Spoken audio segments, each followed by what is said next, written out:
नमस्कार दोस्तों, आप देख रहे हैं YouTube चैनल मैग्नेट हैंड, एक ऐसा हैंड जो खींच लाए आपको शिक्षा की ओर। आज हम बात करेंगे 12th क्लास के चैप्टर नंबर 7 के एक टॉपिक यानी ह्यूमन हेल्थ एंड डिजीज़ के एक टॉपिक से, जिसका नाम है रेट्रोवायरस रेप्लिकेशन या रेट्रोवायरस लाइफ साइकिल भी इसे आप कह सकते हैं।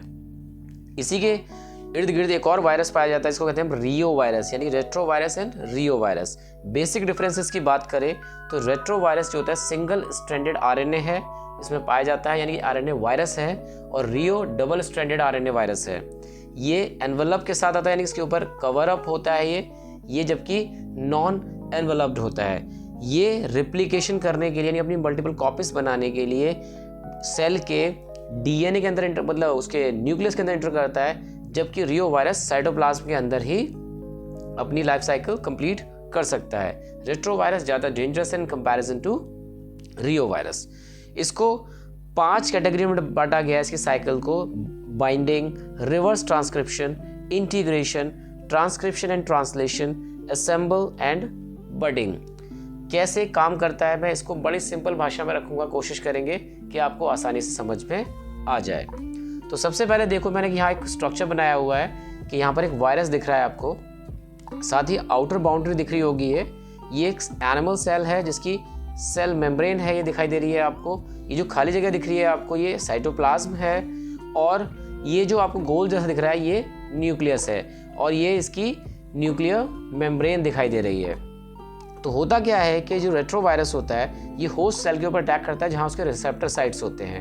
रिसेप्टर साइट के ऊपर अटैक करने के बाद ये उसके साथ बाइंड कर लेता है। बाइंड करने के बाद ये फ्यूज़ करता है, जो उसका एनवलप होता है उसके साथ फ्यूज़ कर लेता है। फ्यूज़ करने के बाद ये इन्फेक्टेड आरएनए उसके अंदर रिलीज कर देता है। आरएनए बेसिकली ये सिंगल स्ट्रैंडेड होते हैं, लेकिन कभी कभी ये डबल स्ट्रैंडेड दिखाई देते हैं। डबल स्ट्रैंडेड कहने का मतलब होता है होते नहीं है, लेकिन ये कभी ना ऐसे फोल्ड हो जाते हैं। फोल्ड होने के बाद आमने सामने दिखने लगते हैं। तो ये दिख रहा है ना आपको, तो इसे डबल स्ट्रैंडेड कह देते हैं। जैसे कि डीएनए में तो आपको एक डबल हेलिकल स्ट्रक्चर देखने को मिलता है, तो वो यहाँ पर आपको देखने को नहीं मिलता है, फिर भी हम इसे डबल स्ट्रैंडेड कह देते हैं।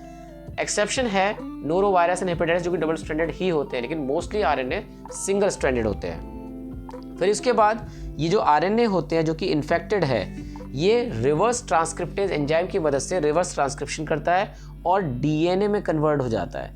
डीएनए भी इन्फेक्टेड होता है, और फिर ये क्या करता है, कोशिश करता है कि उसके न्यूक्लियस के अंदर इंटर करे और उसके जीनोम का यानी कि उसके जो भी जेनेटिक इन्फॉर्मेशन उसका इस्तेमाल करे, जो नेसेसरी इन्फॉर्मेशन को चाहिए, और इंटीग्रेट करता है। इंटीग्रेट उससे जुड़ने लगता है। जुड़ने के लिए ये इंटीग्रेज एंजाइम का इस्तेमाल करता है। इंटीग्रेज एंजाइम की मदद से ये क्या करता है, अपने आप के ये कह सकते हैं कॉपीज बना लेता है, डीएनए कॉपीज। और इसको जब ये ऐसा कर लेता है तो इसको हम प्रोवायरस कहते हैं। फिर उसके बाद ये कोशिश करता है, मतलब यानी कि अगले प्रोसेस में चला जाता है, इसको हम ट्रांसक्रिप्शन एंड ट्रांसलेशन कहते हैं। ट्रांसक्रिप्शन जैसा कि आपने पढ़ा होगा कि DNA converted into RNA. RNA भी कौन सा, एमआरएनए, उसमें ये कन्वर्ट हो जाता है, और यही एमआरएनए जो है बाद में ट्रांसलेशन करके प्रोटीन फॉर्मेशन करता है। तो देखो यहाँ पर स्ट्रक्चर में देखो, ट्रांसक्रिप्शन एंड ट्रांसलेशन यानी कि आरएनए फॉर्मेशन, डीएनए से क्या बन गया, आरएनए, और ये आपको दिख रहा है कवर अप दिख रहा है, तो ये प्रोटीन एनवलप तैयार हो जाता है। उसके बाद ये असेंबल करते हैं, यानी असेंबलिंग करते हैं, दोनों जुड़ जाते हैं। जैसे कि दिख रहा है ना, इस स्ट्रक्चर में दिख रहा होगा आपको, ये जुड़ गए। जुड़ने के बाद ये बड आउट करते हैं, यानी कि सेल मेम्ब्रेन की आउटर बाउंड्री पे पहुंच जाते हैं और वहां से बड आउट यानी बाहर की तरफ रिलीज होना शुरू हो जाते हैं। ऐसे फिर ये मल्टीपल वायरस वहां से रिलीज होते हैं। मैंने कुछ यहाँ पॉइंट्स भी मेंशन कर दिए हैं, यानी कि डेफिनेशंस भी लिख दिए हैं, आप इनका यूज़ कीजिएगा, आपको काफ़ी हेल्पफुल हो जाएंगे। मैंने डिफरेंसेस भी मेंशन किए गए हैं। बाकी आपका कोई अन्य टॉपिक हो या कोई और आपको चीज़ पूछनी हो या इसमें कुछ प्रॉब्लम लग रही हो, तो आप मुझे कमेंट करके बता दीजिएगा। ये जो आपका लेक्चर है ये आपके नीट एंट्रेंस एग्जाम के लिए भी काफ़ी फ़ायदेमंद हो सकता है। उम्मीद करता हूँ ये वीडियो आपको अच्छी लगी हो तो लाइक, शेयर एंड सब्सक्राइब जरूर करें। धन्यवाद।